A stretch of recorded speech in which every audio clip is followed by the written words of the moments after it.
Hi, I'm Jen from Kiss of Metal, and today I'm going to demonstrate how to use a slightly deeper shot plate like this large limpet. So there's two ways that you could use this. You could either use a sheet of silver or you could use a ball of melted silver, and both you can press into the impression. So I'm actually going to do it with both, and then we can look at the results from both methods. The way that I like to make sure I'm going to have enough silver in the ball to press into the mould nicely is by filling up the die with scratch silver or silver grain. Fill it up so you think it's perfect level, and then put a little bit more in it so that you make sure there's plenty to push all into the detail. Then melt all that silver into a solid ball. And with the sheet of silver you need to anneal it, so make sure you heat it up until it gets to the red point. And with the pushers, you've got the choice of the flat pusher or the tapered pusher.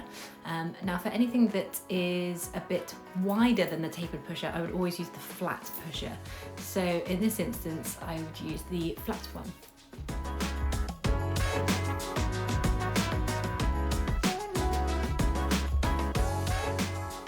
So when you're putting the pusher onto your hydraulic press, you need to make sure it's nice and central. So that is both ways. So you want to check from the front that it's central, and then make your way over to the side and check that it's central that way as well.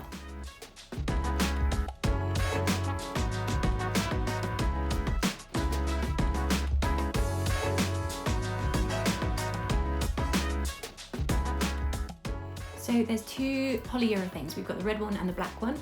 The red one is softer, so that's good if you've got thinner silver that you're pressing and maybe into a shallower mould. And the black one is harder, so that's good if you have a lot more detail work that you need to press the metal into, and also if you're using a thicker bit of silver as well. And that's the one that I'm going to use for this. When I press the metal for the first time, I always like to stick it down with a bit of masking tape to stop it from skidding around.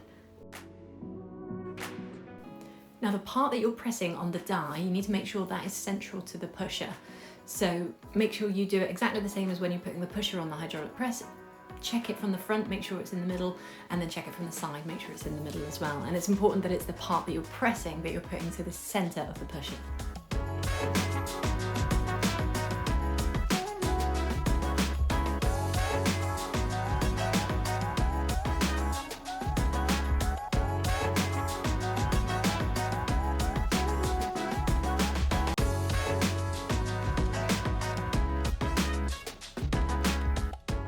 Anneal the metal again to make it softer, and cut all the excess silver that's around the shape.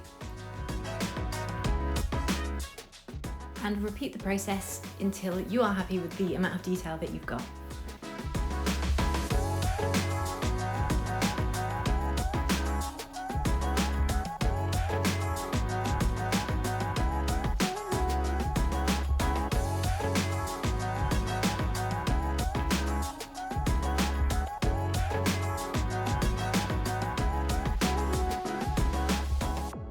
After a few presses, I still felt that I wasn't quite getting enough detail, so I got a ball of melted silver and put that on top of the sheet of silver and then pressed that just to push the metal fully into the mould.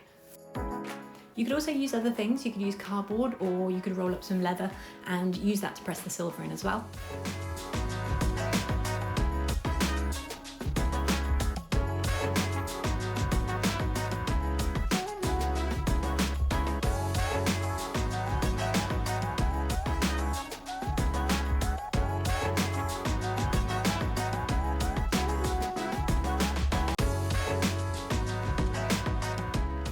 Okay, going in with the ball of silver now.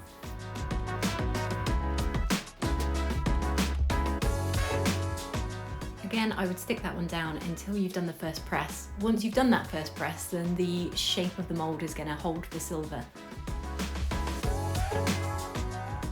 Make sure it's central, so look from the front, look from the side. Again, make sure it's the bit that you're pressing that's in the center of the pusher.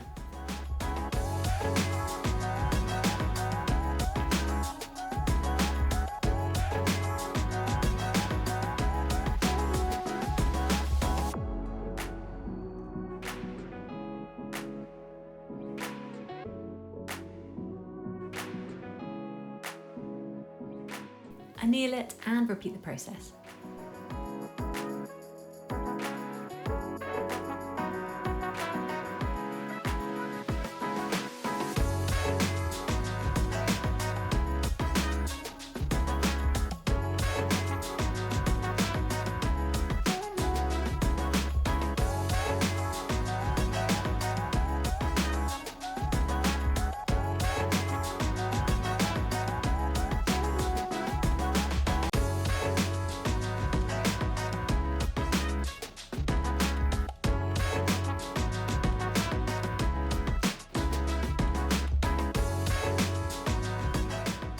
so after a lot of pressing, I have done both of them. So this one was done with the sheet of silver, and then this one was done with the ball of silver. So I noticed a couple of different things with each of them.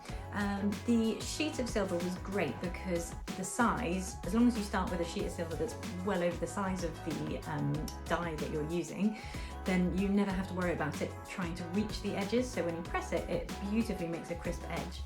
And it was doing really well with the polyurethane. Initially, it created a really nice dip straight away, but I felt that it wasn't pressing into the die enough to get the enough detail. So what I did was had a little ball of silver. After I did it a couple of times with the polyurethane, I then got a ball of silver and put that in the dip and pressed that as well, and that really pushed silver into the design. So it gave really, really good crisp detail on this one. The only thing I would say with sheet is that it's very lightweight. So if you were planning on making something like a pendant, then you might want to cut it out and then solder it onto a back plate, like a thicker back plate, so that it just gets a little bit more weight to it. But yeah, it looks beautiful, really, really nice. The ball of silver took a little bit longer.